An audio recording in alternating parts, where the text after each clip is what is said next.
Welcome to the Missouri Wind and Solar Podcast. Thanks for downloading. I'm your host, Wes Shank, and I'm here today with our co-host and general manager, David McDarris. Each week, we review the latest and greatest happenings in wind and solar and how they'll impact you and your alternative energy projects. If you'd like more information about anything you've heard on the podcast, check out all of our educational resources at windandsolar.com, including links to over 300 of our YouTube videos. There's 112 podcasts. I don't know if you knew that. And you can also reach out to our Seymour-based sales team at 417-708-5359, or you can email them at sales@windandsolar.com. You can also go on the website, sign up for our newsletter. We're trying to do a couple of newsletters a week just to keep everybody up on what's happening there. And if you really, really want to get in depth, come to our hands-on workshop in Seymour. You can get the details of when those are scheduled on our website, windandsolar.com. All right, David, I've got the question for today's podcast and how we want to lead into this. So I figured that out. We were having a really interesting conversation because we were talking about what we were going to do on podcasting, and it was like we started to go way into a podcast without recording, so I had to back up and let's do this right. So here is my analogy, if you will. If I have a truck and it's a 4-cylinder, and I have another truck and it's a 6-cylinder, and I got another truck and it's an 8, I know very easily what the differences are in there. That's a real mechanical difference in all of those. But what I have been struggling with for a while now is what's the difference between a 12, a 24, and a 48 volt wind turbine.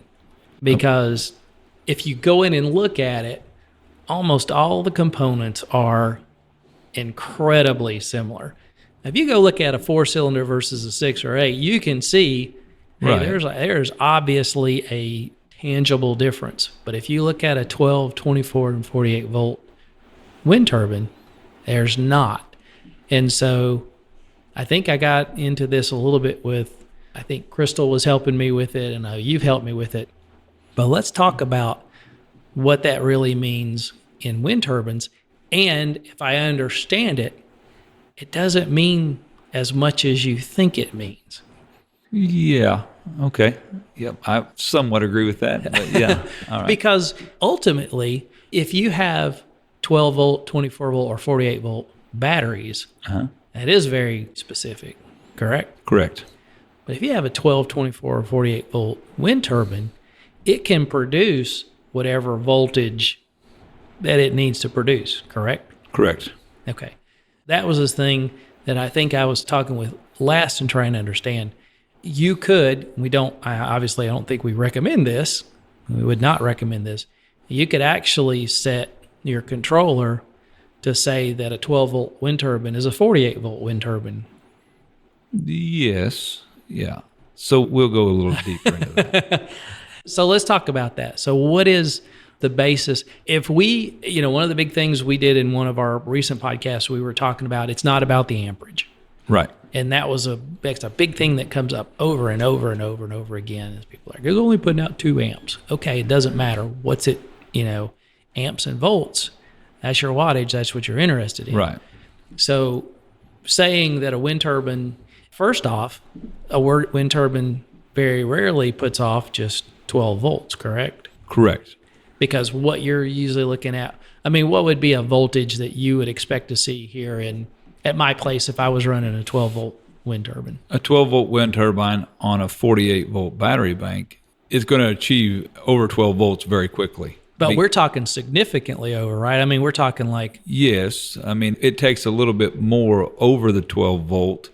If you're using a 12 volt, so let's back up and just kind of talk what the difference is, and then... All right, but let me hit you with this. Because in my system, you can see the voltage run up to, almost 230 volts. Yeah, so that's what I'm getting at. Yeah. And we're using a 48 volt turbine in yours. But so I'm not saying a 12 volt would probably have a really hard time achieving the 230 volts, but it could. My point here is if I go out to an outlet and I try to draw 220 volts through a 120 volt outlet, bad things are going to happen. Right.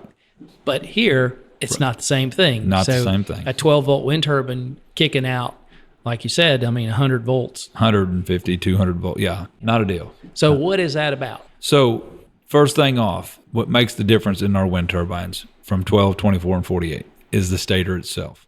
Every other component in the turbine is exactly the same. And when we're talking about stator, we're talking about the actual copper windings right? in the so the only thing that's different is the size and the amount of the copper windings inside the stator. The stator is made exactly, the stator blanket is exactly the same as well. The magnets are the same, the rotors are Everything the same, is the same. casing is the same, everything is the same. Except the wire in the stator and the length of the wire in the stator. So a 12-volt turbine, for instance, and I won't get all the down in the rabbit hole of all the gauges or everything, but we're just going to use numbers, and it's not right. Okay, so whoever's listening to this, these are not right numbers. So let's just say that they were using a 50-gauge wire, okay, on a 12-volt turbine.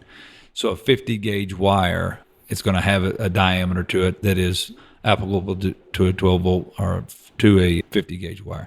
So these will have then. It will be wound in a pattern. It'd be 3 wires wound because it's 3-phase. So all of our turbines are 3-phase turbines. So there'll be 3 wires of this 50-gauge wire all wound around. And there'll be a certain length. And let's just say that it's 200 feet. Each wire is 200 feet long. So, okay, so we got that math. We got 200 feet, 50-gauge wire. At 266 RPMs, with our current stator and our current rotor, you will achieve battery voltage. So you'll achieve 12 volts at 266 RPMs. That's what our turbines are based off of, is the RPM, the rotational speed of the shaft. Okay? So that will achieve 12 volts. The 24 volt, if the 12 volt was 50 gauge, the 24 volt would be a 100 gauge wire. And there again, this is just because it's twice as thin. Right. And these numbers aren't right, but I'm just giving and it would have 400 foot of wire. So everything doubled. And in a 48 volt, it's 4 times that. So it's 2 times the 24. Well, it's doubling off of the 24, right. But 4 times off of the so 12. It's 200 gauge wire, and it's 800 feet of wire. So it's 4 times what the original 12 volt or 2 times the 24 volt. And so that's what happens. And the wire sizing gets smaller. And so that's why when you order like a hydro unit from us, right? Not only are these used in a wind turbine, we use these also in hydro applications. And hydro application, when I say that, that would be using a water wheel. But we have people that use them in other things that, they power them with gasoline engines, things of that nature. Seen that a lot. So with that, we always use the 12-volt version because that comes back to the point where you're saying earlier, because I know I'm going to be able to achieve higher than the 266 RPMs that it requires for the battery voltage. And the voltage is on a curve. It really ramps up on a curve. After it gets past this 266 RPMs, which, by the way, should be somewhere at about 8 mile an hour on a wind turbine. Okay, so we're looking at that initial, what it should do at the very minimum wind speed. Okay. Right? Minimum wind speed. And so that's kind of the starting factor of it. So as it ramps up to, say, 12, 15 mile an hour, where that RPM's getting up to 500 RPMs, you're going to start seeing on the 12-volt turbine, you might start seeing anywhere from 36 to 42 volts to even higher, depending on the state of the battery, okay? And the type of battery you're using. The more resistance you have on the battery, so the cheaper the battery you're using, the flooded lead acid, for instance, are going to have a lot more resistance than the lithium. And that's one of the things we AGM. talk about in your battery technology. Correct. Is what because of the different types of chemistry, some are more easily charged than others. Some of them really have no resistance to charge. They just suck in all the power they can. So that's one thing that you have to always keep in mind. You're like, well, my voltage is not getting to where I think it should be. Not only is it maybe in the chemistry, it would also be in the state of charge, because the fuller the battery, the more resistance the battery is going to have. But so is the reason that we're classing this as 12, 24, and 48,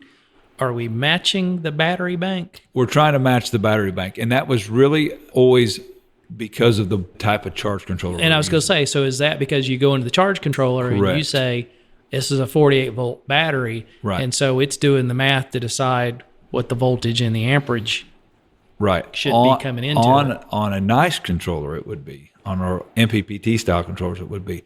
take a bulk style controller like our 3PAL or our Sky 440, something of that nature, which is a mechanical relay based controller. It can do that conversion. It doesn't know what voltage is coming in, what amperage, and then changing it to match the battery bank. What it's doing is it's coming in. If it's coming in at 120 volts, then it's coming in at 120 volts. If it's just looking at the battery state and deciding when to turn it off, right? Right. I mean, it's just looking at the voltage in the battery bank. So what happens is it may only be coming in at 3 amps at 120 volts. Well, if your battery bank is a 24 volt, you're really only getting about 30 volts going into it. So 3 amps. Right there. So let's talk about that, because I think that might be where I get lost. So you've got 120 volts coming in at 3 amps. Right. Which would be 360 watts. 360 watts. But your battery is only accepting about 30 volts at 3 amps. So what's it doing with the balance? Because that got to go somewhere. Inefficiency. Really? So it's just heat somewhere? Heat. Well, where's the heat? Is the heat up in the heat? Is it in the turbine, or is it in? It backs up into the turbine. Huh. And that's why there's failure if you're using a 48 volt turbine and you're using a bulk style controller, that because the wire diameter is 4 times smaller than the 12 volt. And so if you're having real high winds, if you're in a location that experiences like our Montana, Wyoming folks. Yeah, that experiences 25 mile an hour plus winds all day, and sometimes 70 and 80 mile an hour wind. So that's why they've got to go to 48 volt system. That's why they may have to go to the MPPT style system, so it knows to slow that thing down. It takes it all out of it. Am I right that that's also the reason they need to be in 48 volt, not 12 volt? Yeah, 12 volt. I mean, you're going to have something that throttles it back all the time. Because it's going to burn it up if you don't. But a 12 volt turbine will actually burn up.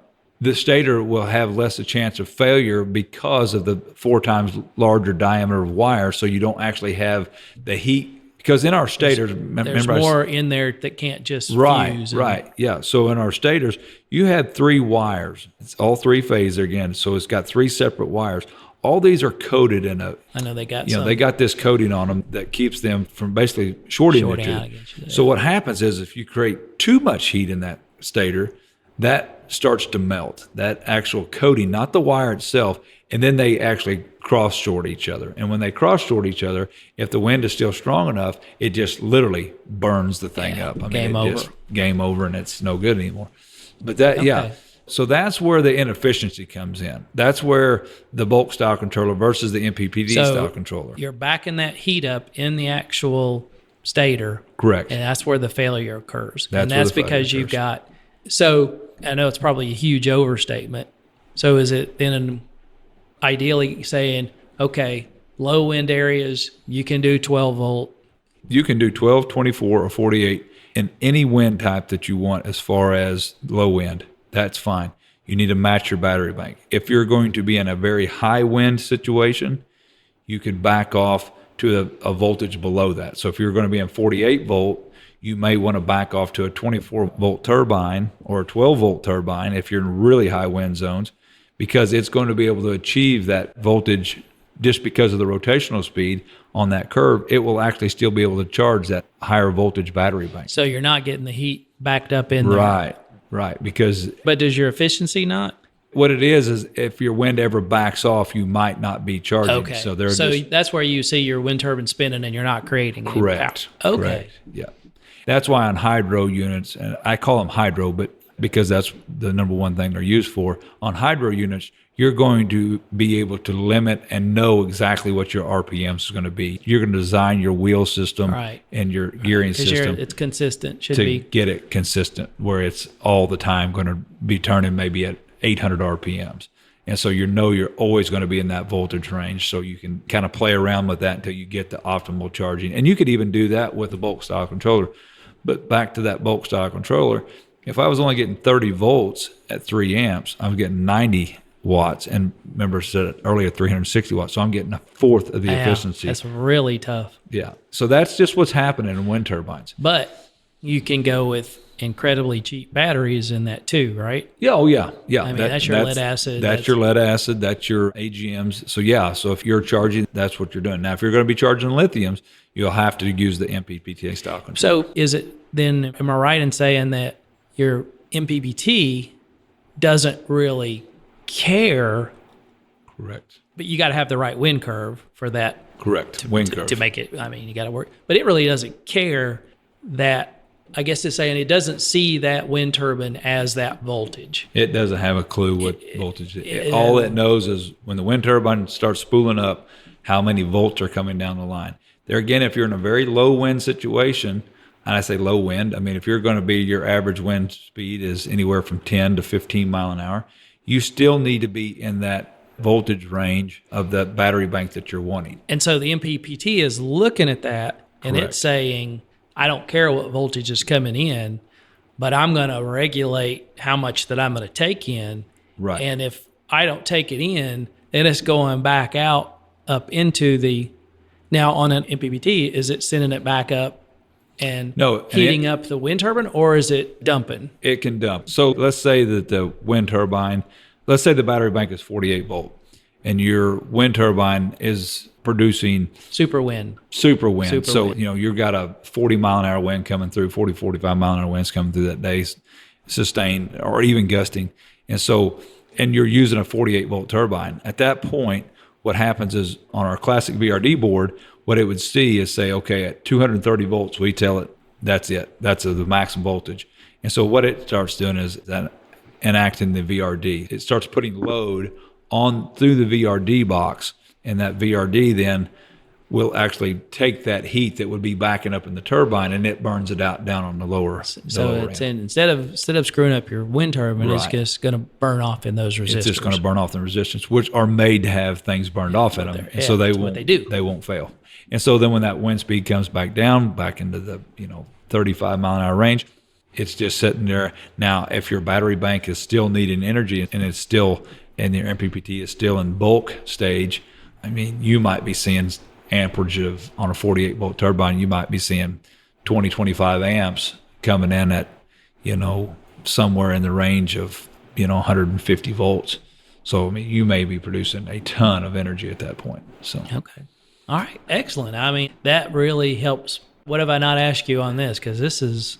No, I think that we'll probably go over in a different podcast at some point about the different controllers and stuff. Surely. But yeah, that will lead us right into that one. So. Okay. All right. Well, thanks for checking out our podcast today, and we look forward to seeing some of you back in our classroom soon. Thanks a lot. Thank you for downloading and listening to the podcast today. If you have a question you'd like to hear us discuss on the podcast, or just want to say hello, email us at radio@windandsolar.com.